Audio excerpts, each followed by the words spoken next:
movie starts in a hospital and the doctor is very surprised and says what is the need for all these x-rays because a guy got bitten on his hand? So he goes and says to the nurse, let me see where this patient went. She looked at the system and found that this guy was sent to intensive care. This is something even stranger for a bite to end up in intensive care. After that, after she finished her shift, she went home to her husband, Luce. Because they were tired, they slept early and didn't notice that the TV program was interrupted because it was broadcasting important news. The next morning, the doctor saw their neighbor standing outside the room. When she got close to the light, Luce was shocked when he saw blood covering her face. He told her to call an ambulance immediately. He went over to the girl to help her. Suddenly, Vivian bit him in the neck. Anna ran and pushed Vivian into the hallway and Louis fell on the bed, but Vivian was still trying to attack again. Anna got very scared and quickly closed the door. Then she went to check on her husband and covered his wound with a pillowcase. After that, she tried to call the emergency number, but the recording said that all the lines were busy, and Vivian was still banging on the door. Louis died on the bed, but in a second he suddenly woke up again, a zombie, and attacked. Anna was the one who managed to push him away and take the car keys before he started throwing the furniture. Anna ran to hide in the bathroom by mistake and fell into the bathtub. After that, she tried to open the window, but he was blocked. At that moment, the whole house fell silent. So she went near the door and said her husband's name, Luce. He replied that he broke the door and came in, so she tried to open the window again, and this time she managed to open it. As she went out, Luce tried to grab her, so she kicked her feet before jumping out of the house and into the street. People were running scared, many houses were on fire, and explosions were visible from afar. Anna tried to ask her neighbor for any information, but the man told her to stay away from him and threatened her with a gun. Suddenly, an ambulance ran over him and left without even checking on him. When Lucy left the house, he got into the car quickly. But Lucy jumped on it and started banging on the window. Thank God he fell while Anna started driving. It is difficult to drive in the city, because other drivers act crazy and people sometimes throw themselves on cars and ask for help. The radio announcer tells people to stay inside and close all the doors and windows. He also says that even military bases are not safe. In the end, Anna reached the main road and there were more accidents and explosions in addition to the zombies that eat anyone who appears. Anna screamed when someone suddenly opened the door to pull her over, pushed the man and tried to drive again. In this fight, the car went off the road and hit a tree. Since the zombie apocalypse has taken over the world, the authorities are trying to talk to the press, but they don't know what happened or how to handle the situation. People started rioting in the streets and asking the government to do something. The army went down to the cities to try to control the humans and zombies. Hospitals were full to the brim and buildings were exploding every day. When Anna woke up, a police officer named Kenneth found her and made her say something to make sure she wasn't a zombie. They walked together and met 3 other survivors. They opened fire on them until they realized they weren't zombies. The 3 of them tried many methods, but they were all full of zombies. So they all agreed to go to the mall, which is better. They tried to break down the door. A few zombies approached, so they started shooting at the lock and managed to get in before they knew. They closed the door. A zombie managed to grab it, but Kenneth quickly kicked it out and the door closed. After that, they turned on the light, but the phone wasn't working. They found themselves in a shop with its doors locked, so they threw something at the window to get into the mall itself. Anna was washing all the blood off her in a fountain. They went to check the main doors and made sure they were locked as well. Andrea and Michael volunteered to check the other entrances, and the rest of the group was watching the main entrance at the back exit. Andrea was shocked when he saw a zombie stuck to the glass, but thank God the glass is shatterproof. In the arcade, Michael took a big hammer from his game before walking behind him. Sounds coming from behind the door. A zombie jumped on him and knocked him to the ground. The complaint fell and broke. Michael knew how to push the zombie away from him, grabbed the broken hammer handle, and stabbed him in the head. We go back to the main entrance, and a zombie appeared and grabbed Luda, Andrea's pregnant wife. Kenneth hit the creature with his gun, so Bay attacked him instead. He pushed him into the fountain, which hurt Kenneth's arm while they were fighting in the water. Anna took the gun that Kenneth dropped and shot the zombie with it. The bullet hit his shoulder but made an opening. The three of them started running and gathered the men and entered the elevator. When they reached the top floor, they found 3 armed guards preventing them from entering. After a while of arguing, Anna convinced them to let them sit, but the guards took their weapons from them. On TV, they watched the chaos, death, and destruction that had taken over the world. They also learned that the only way to kill the zombies was to shoot them in the head. An officer said that there was a fortress called Pasteur, which was very secure, and he knew that his brother worked there. After that, Andrea took Luda to the bathroom and discovered that she had a wound on her arm, but because he was young, he considered it nothing important. Anna was looking for a first aid kit and Benta was just trying to pull herself together to treat it. Kenneth Michael's wound says they need to close any weak spots in the mall and write a sign on the roof in case a helicopter comes. The guards rescue them. They went down and saw the zombie convulsing in the fountain. He was a guard with them before, but now his friends had to shoot him in the head. After that, they went to other shops and hit any zombie they found. After a while, the guards threw the zombie bodies from the roof. The rest of the group finished their distress signal. From this height, they could see the whole city and saw zombies everywhere. When they heard several shots, they used binoculars to see Andy on the roof of his gun shop. He was holding a sign that said he was alone. He just took it down to consult about something in the sky in a passing helicopter and the group started waving with her armor, but the helicopter ignored them and flew away. At night, the guards locked the group in a store so that they would not steal anything. And Michael says that they must do something because help will not come, but Andrea thinks that the helicopter will return. Kenneth does not care about this argument because his only goal is to reach Hassan Pasteur so that he can find his brother. And at the same time, the guards are watching the TV and he hears us saying that zombies are a punishment from God for human sins. And the next morning, everyone is awake to the mall's automatic timers, which turn on all the lights and music. The TVs are all jamming, and this means the signal was cut off. The guard, Terry, was going to see the control unit, and I saw him, and Anna convinced him to open the store. Her group goes to the bathroom. Terry reached the control unit and turned off the music before seeing the surveillance cameras. He discovered that a transport truck was coming to the mall. When Terry told everyone, they all ran to the roof and discussed what to do. Anna said that they should welcome any survivors, but CJ and Bart didn't want to trust any strangers. Terry disagreed with his friends, so Mesa beat up the other 2 guards and disarmed her. Terry took the men to the mall's dungeon. Me and his boys left a sign to direct the transport truck to the back entrance. But the truck started to roll backwards and crashed into the building. Vander and Michael had to go out and fight the zombies to help him. They hit every creature that came near and killed a large number of them until the bullets ran out and they had to run inside again. Thank God, the survivors in the transport truck were safe. They pushed the truck against the mall so they could climb on it and enter without being exposed to danger. When everyone entered, Anna announced that she would check on them to see if there were any injuries, including a very sick woman. They were pushing Kenneth away. He wanted to take the transport vehicle and go to Fort Pasteur.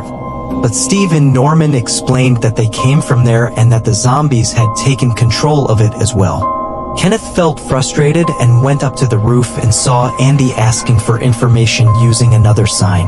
Kenneth said that the fortress had fallen and that no help was coming. Andy responded sarcastically, which made Kenneth smile. At the same time, Anna was treating everyone's injuries and Terry looked at the sick woman who suddenly died.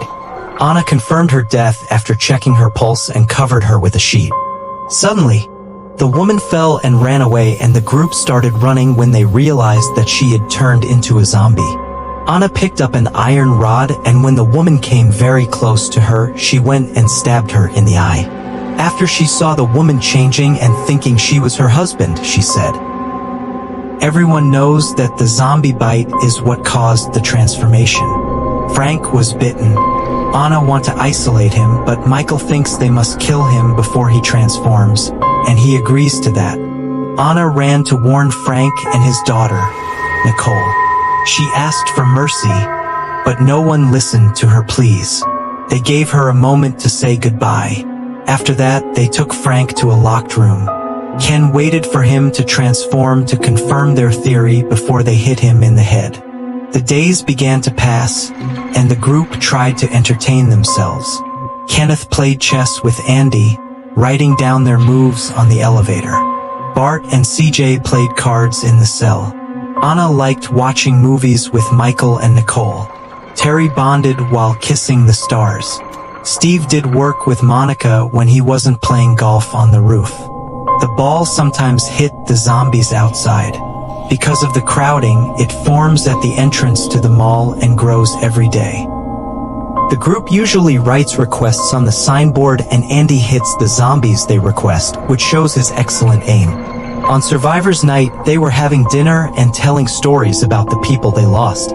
When the lights went out, Andrea ran to check on Luda, who was very tired. He threw her into bed. After that, 4 men went to check on the generator and found blood on the walls and something moving in the dark. The group prepared to hit until they discovered that it was just a dog. Michael called out to it and the animal looked fine, but suddenly started barking. A zombie appeared on the ceiling and jumped on Bart and bit him in the neck. All this confusion caught the attention of other zombies who appeared at the end of the path. The group ran immediately, but it was too late for Bart, who was left behind to be food for the zombies. Kenneth and Michael opened a gate so they could run away, and CG hit a zombie in, and so they know how to close it again. They put a lock on the door to be safer before they opened fire to kill the zombies and those who were trying to climb the gate. There aren't many bullets left, and when the zombie fell, he took part of the gate with him. Michael found a gasoline tank. So he sprayed gasoline on the zombies and CG threw it and lit it. This caused a huge explosion that burned all the creatures. As for Andrea, she watched Luda take her last breath. He kissed her and said goodbye, and when he looked at her pregnant belly, he was shocked when he saw the baby still moving, but he had to go back when Luda woke up as a zombie. Andrea carefully grabbed a belt and put it on Luda's tummy so that she wouldn't be able to bite while giving birth. At the same time, Norma realized that she hadn't seen Luda for a long time. So she came to check on her, but no, she found Andrea with a baby and Luda was moaning in the bed. Norma immediately opened fire to kill Luda. And an angry Andrea responded to her also with bullets, and since Norma kept shooting, they killed some. The rest of the group heard the sound of bullets and ran to the room to hear Norma's last words. Terry wanted to shoot her, but Anna assured him that she died from the bullets and wouldn't turn into something. Then they looked at the baby and discovered that she was a very small zombie, so they had no choice but to kill her.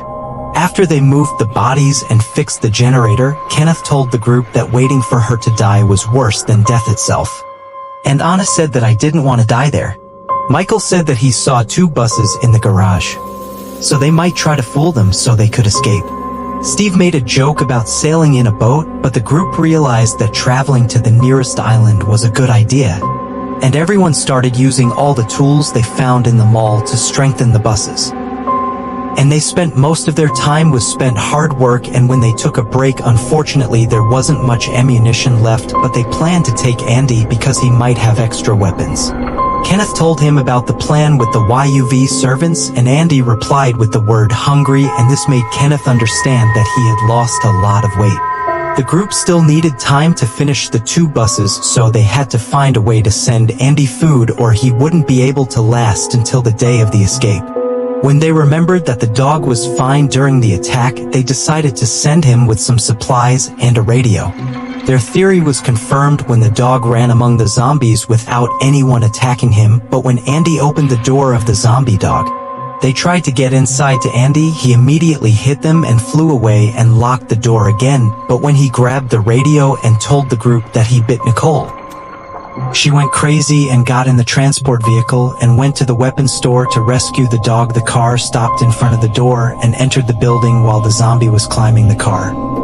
The group heard Nicole saving the dog on the radio. They looked at the roof of the shop and discovered that Andy had become a zombie and his sign was stained with blood. When Andy went back inside, Nicole had to hide to avoid him. Several men decided to rescue Nicole because this was their only chance to bring more weapons. After that, they entered the sewers after they left Steve at the door as a guard. After walking a lot, they went out into the middle of the street and were forced to immediately open fire to keep the zombies away from them. Kenneth managed to kill several enemies, but a zombie pulled the gun from his hand in the process. The men climbed the transport car to reach the other side and entered the shop through the dog door. They closed the door before the zombies could reach them. After that, they grabbed as many weapons as they could carry and walked after a trail of blood on the ground until they found Andy knocking on the door. Kenneth apologized to his friend before hitting him in the head in order to save Nicole. In the end, they needed a good plan to know how to get back. CFG went up to the roof and threw a fuel tank and hit it to explode, and the zombies set it on fire. The group used this distraction to run in the street and hit any creature that didn't set it on fire until they returned to the sewers. A few zombies pushed Tucker, knocking him into the hole and breaking his leg. CG told the others to continue while he waited to help Tucker. The zombies were also jumping in the sewers. CFG hit a few of them before giving Tucker the weapons. This way, CG was able to pull him to the ground and attack the attackers who were coming. Unfortunately, their number was very large and they knew how to reach Tucker and started to eat him. Tucker asked his friend to finish him off quickly, so CFG hit him in the head before he ran, in order to catch up with the others. In the end, the group reached the mall door, but Steve wasn't there to open the door. The zombies started climbing the stairs and the men opened fire until they appeared to let them in. They couldn't close the door again because the zombies were holding them back. The team had no choice but to run. When they gathered with the other survivors, the group, along with the dog, ran to the elevator and locked the doors before the zombies could reach them. They reached the garage and scolded staff when they found him there. The group split into two halves to get on the buses and escape the mall by breaking the garage doors. The zombies immediately surrounded the cars, which made the movement difficult. It was difficult for the survivors to open fire from the windows, and Steve also used an electric saw to kill some zombies. Since the crowd was still large and they couldn't move, CG threw a tank. Another fuel hit it to cause a new explosion that would easily open the way. The buses sped into the city and nothing was stopping them except for the cars. Kenneth saw a zombie hanging on the bus and turned suddenly to try to knock him down, which made Glenn fall with the chainsaw on top of Monica. The bus lost control and hit a fence, which made it flip on its side. The second bus was returning to help them. Steve grabbed a gun and refused to help. Kenneth got out on his own and a zombie jumped on him.